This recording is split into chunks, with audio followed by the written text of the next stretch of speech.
Two there should be, no more, no less. One to embody the power, and the other to crave it.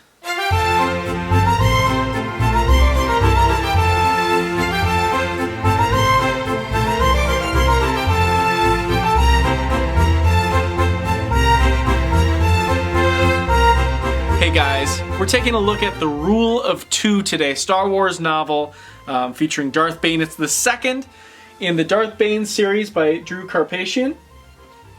The first one we did was The Path of Destruction. This is the second novel in the trilogy, The Rule of Two. Now this takes 10 years.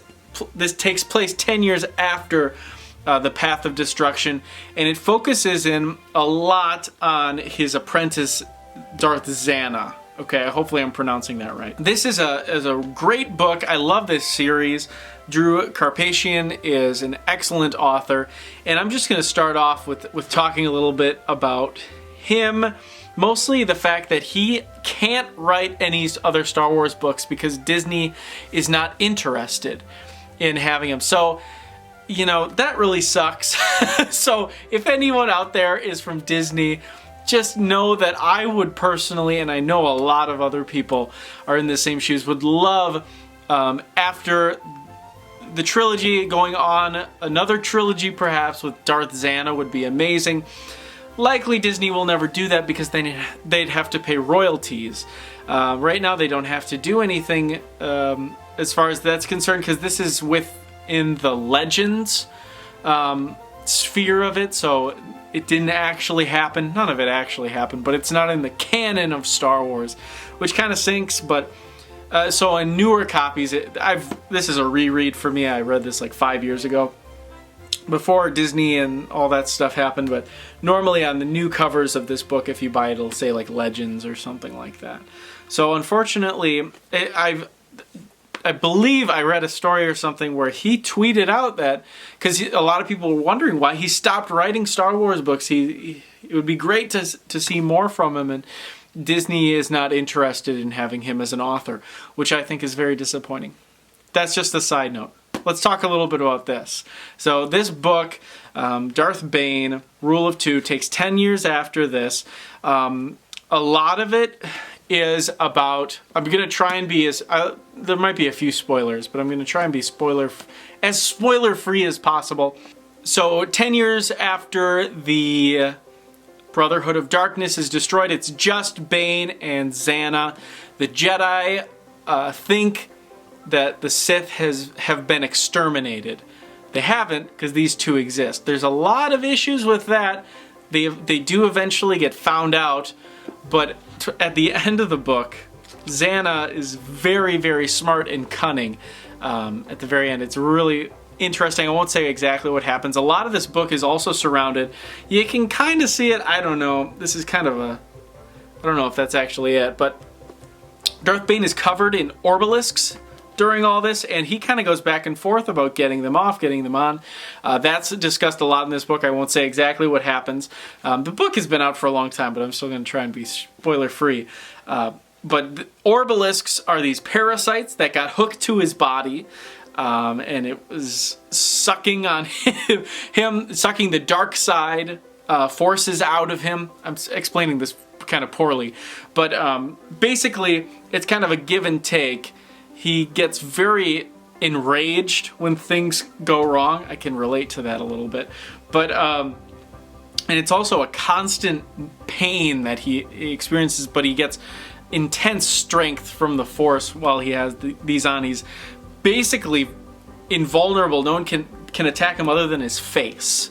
Because all the obelisks, the way it works is once one gets on, it spreads throughout your whole body, and he had to wear like a mask of some sort so that it wouldn't crawl over his face. So he's completely covered, so the only vulnerability he has actually is his face. But he kind of goes back and forth about potentially getting them off and on, just because some things are planted in his head, like, can I control myself? Is that something I can do? A little bit of the book also focuses on Bane creating a holocron. A holocron is something that he could store all of his knowledge and everything he's learned into a holocron, so that because the way the Sith work in the Rule of Two, the book is named after this rule, is there's only two, just like I said at the very opening of the video. One to embody the power and one to crave it. So when Xana is strong enough, it doesn't happen in this book, there's book 3. But when Xana is strong enough, she would take down Darth Bane, pick her own apprentice, and she can only do that once she's stronger. So the idea behind it is a stronger ruler, leader of the Sith is always passing on. Because if Xana's stronger than Bane, then her apprentice would be stronger, blah, blah, blah. You know, that's kind of the Rule of Two. And like I said in the last video, that goes all the way down to the current movies. Darth Vader, the Emperor, all that stuff is from this line of the Rule of Two. And actually, Bane's dream for the Sith to conquer the galaxy, it started with him, but eventually it went all the way down the ranks to the Emperor, who controlled the entire galaxy along with his apprentice, Darth Vader. So that's kind of cool. There is a huge lineage. Again, all of the things I'm talking are unfortunately legends. So you can neither confirm nor deny it. Darth Bane is, while these books are technically legends, Darth Bane is for sure a real person. Again, none of these things are real, but he is canon because he appears in Star Wars: The Clone Wars, the last season of that animated series. So Darth Bane is a real thing in canon, but unfortunately these books are technically not. You'd think Disney could like pick and choose, because some of them, I get it, because they went a different way with the stories and it would conflict. But this doesn't conflict with the movies at all, you know? Throw me a bone, Disney. Disney has kind of ruined Star Wars, honestly, for me. It's disappointing. Anyways, Bane goes and tries to create a holocron. He's having some issues. He figures some stuff out, though. Xana goes through some crazy stuff. She's kind of Bane's informant throughout this book because Bane is covered head to toe in obelisks, so he can't go out and do all these political manipulation kind of behind the scene things that he's trying to do. So Xana is his eyes and ears. And that's another reason he may not want to have the obelisks as well, because he can't do much in person. He's just this strong wildebeest, more or less. So yeah, Xana gets into some stuff. She ends up breaking into this is a spoiler, the archives of the Jedi to get some information actually on something. I won't spoil everything, but that's an interesting storyline. Again, the ending is so ingenious. I really, really liked how they did the ending, because they get another spoiler warning.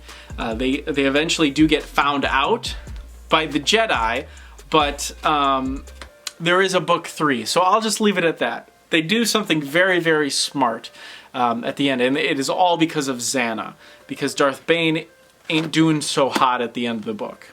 So there's a little synopsis on this. I love this book. This is one of my favorite series of all times. Probably my favorite series of fiction of all time. Last time in my last video, this has a well-deserved spot on my shelf. In the last video, The Path of Destruction, I made it seem like I was this huge Star Wars nerd, and I just want to let you know, I'm a huge Star Wars nerd compared to the general public. Most people know Star Wars, the movies and stuff. I know a lot more than them, but I am nowhere near to the level of nerditude that so many are. These are like some of the only Star Wars books I've read. I'm not extremely knowledgeable. I just know more than the average Joe, I would say. So I just want to make that clear in case anyone on my other videos like, he doesn't really know what he's talking about, blah, blah, blah, blah, blah. I'm a fan of Star Wars. I'm an amateur, in-depth Star Wars fan. I'm gonna go with that. So just keep everything I say with a grain of salt on that. But looking forward to reading the 3rd book in the series. That'll be the next book review that comes out, and then finally we're gonna be taking a look at, just to give you a heads up too, if you care, I'm gonna be rereading I've read this book as well, but the Darth Revan book, also by Drew Karpyshyn. He's excellent. He's a great author. He has another series, the Chaos Trilogy or something like that. It's a fantasy series. Nothing to do with Star Wars or anything. I'm hoping to read that in the next few years, probably. I have a lot of books that I want to read. More non-fiction than fiction. I don't read too much fiction, but eventually I want to get to those because he's a great writer and I really like his stories for sure. So again, please, if you're from Disney or you know someone from Disney or you want to bug someone from Disney for me to get him to write a trilogy on Darth Zana, that would be amazing. So few female Star Wars characters become like big deals, and she's a badass. It would be great. I would love to read her stories. But like I said, nothing there. So anyways, if you like this video, thumbs up, subscribe, and bell button so you don't miss any other videos. Comment below if you have any suggestions for other great Star Wars books that I should read. Like I said, the only ones I've actually read are the Bane Trilogy, the Revan book. I think that might be it, actually. I have a few other Star Wars books that I just never really got around to reading. But if there are other ones that you really recommend, please do let me know in the comments below. So thanks so much for watching. See you on the next one.